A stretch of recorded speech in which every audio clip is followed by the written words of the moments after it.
नमस्कार, मी पुन्हा एकदा तुमच्या सर्वांचं मॉम्स लर्निंग लॅबमध्ये अगदी मनापासून स्वागत करते। तर आजचा जो आपला व्हिडिओ आहे तो आहे यूज ऑफ वॉज अँड वर। मीन्स इंग्लिश लँग्वेजमध्ये सेंटेन्स फॉर्म करण्यासाठी वॉज अँड वरचा यूज कसा केला जातो वाक्य रचना करण्यासाठी। तर यामध्ये आपण एम इज आर ऑलरेडी पाहिलेलं आहे, जे वर्तमान काळामधील हेल्पिंग वर्ब्स आहेत। तसेच भूतकाळामध्ये जे हेल्पिंग वर्ब्स यूज केले जातात ते आहेत वॉज आणि वर।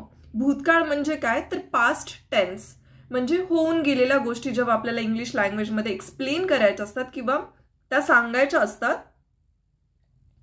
तेव्हा आपण पास्ट टेन्समध्ये हे यूज करतो, राईट। म्हणजे यूज ऑफ वॉज अँड वर आपण कधी यूज करतो, तर पास्ट टेन्समध्ये यूज करतो यूज वॉज अँड वर। सिमिलरली जेव्हा नाउन किंवा प्रोनाउन असतं म्हणजे कुठल्याही नामानंतर किंवा सर्वनामानंतर, राईट। प्रोनाउन म्हणजे सर्वनाम। नाम म्हणजे काय असतं की प्रत्यक्ष दिसणाऱ्या किंवा कल्पनेने जाणलेल्या कोणत्याही वस्तूला किंवा तिच्या गुणधर्माला नाउन असं म्हटलं जातं किंवा नाम असं म्हटलं जातं मराठीमध्ये। आणि प्रोनाउन म्हणजे नामाऐवजी जे यूज केलं जातं जे नामला रिप्लेस करतं। आता फॉर एक्झाम्पल जर दिया नावाची मुलगी आहे तर इन्स्टेड ऑफ रायटिंग दिया जेव्हा आपण शी असं यूज करतो तर दॅट इज द प्रोनाउन। तर नाम किंवा सर्वनाम म्हणजे नाउन किंवा प्रोनाउन नंतर आपण जे यूज करतो तो वॉज अँड वर।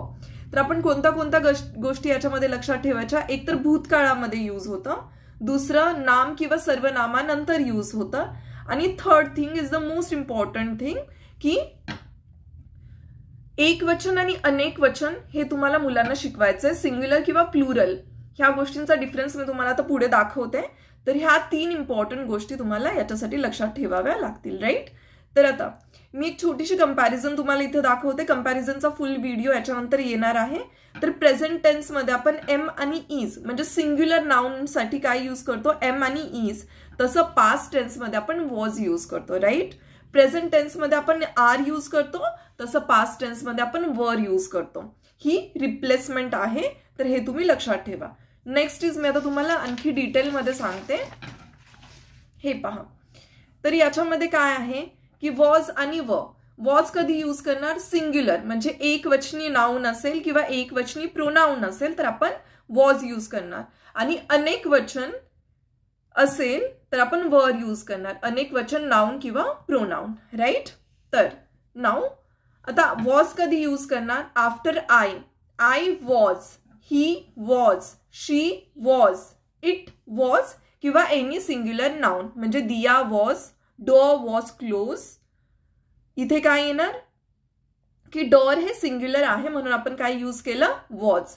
सिमिलरली विथ वर, यू नंतर व येणार, वी नंतर व येणार, दे व, आणि प्लुरल नाउन्स किड्स व। आता हे किड असतं तर किंवा कोणाचं नाउन असतं, नाव असतं तर आपण वॉज यूज केलं असतं, इथे आपण वर यूज करणार, राईट। तर हा असा एक छोटासा चार्ट तुमच्या लक्षात येईल की याच्यामध्ये सगळं काही कव्हर होत आहे, आणि हे तुम्ही छानपैकी मुलांना एक्सप्लेन करू शकता आणि तुमचे देखील कन्सेप्ट तुम्ही क्लिअर करून घेऊ शकता। तर याच्याशी रिलेटेड मी तुम्हाला थोडेसे एक्झाम्पल्स दाखवते। एकदा आपण पुन्हा रिपीट करूया। वॉज कधी यूज होतं, तर एक वचनी नामानंतर किंवा सर्वनामानंतर भूतकाळामध्ये। एक वचनी नाम किंवा सर्वनाम आणि भूतकाळामध्ये, काळ आहे भूतकाळ, एक वचन आहे आणि काय नाम किंवा सर्वनामानंतर, like I, he, she, it किंवा कोणाचं तरी नाव, ती कोणतीही सजीव किंवा निर्जीव वस्तू असू शकते।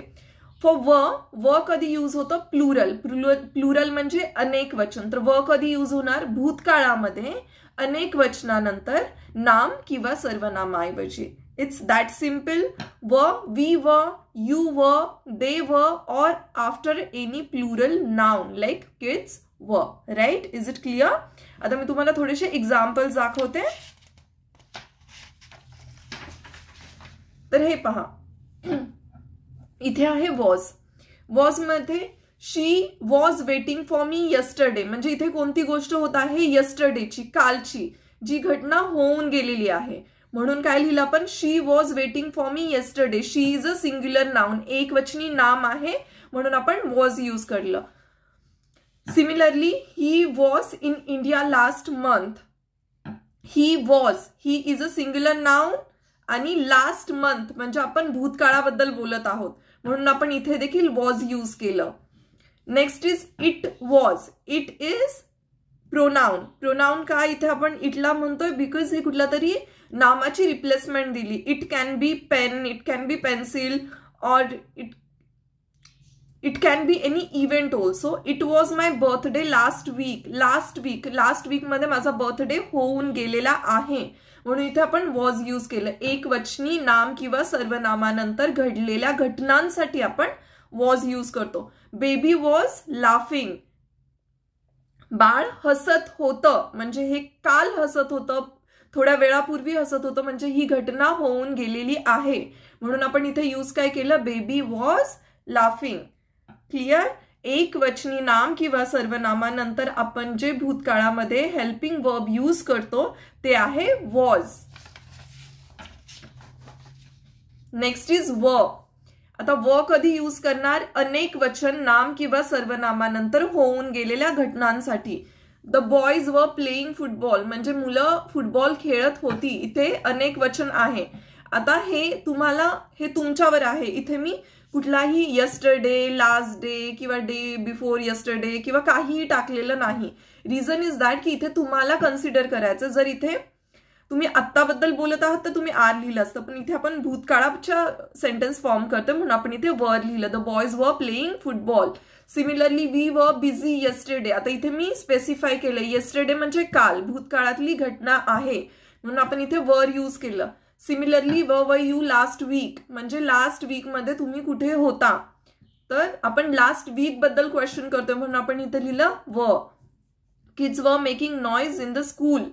जर इथं आत्ताबद्दल बोलायचं असतं तर आपण लिहिलं असतं आर, पण आपण पूर्वीचे सेंटेन्स लिहितो म्हणून आपण लिहिलं व. आणि किड्स काय आहे, हे एक अनेक वचनी नाम आहे. Is that clear. जर तुम्हाला हा व्हिडिओ व्यवस्थित समजला असेल किंवा तुमचे सगळे कन्सेप्ट्स वॉज आणि व बद्दल क्लिअर झाले असतील तर प्लीज तुम्ही या व्हिडिओला जमेल तेवढं शेअर करा, चॅनलला लाईक करा, व्हिडिओला लाईक करा आणि चॅनलला सबस्क्राईब करायला विसरू नका. Thank you so much for watching this video.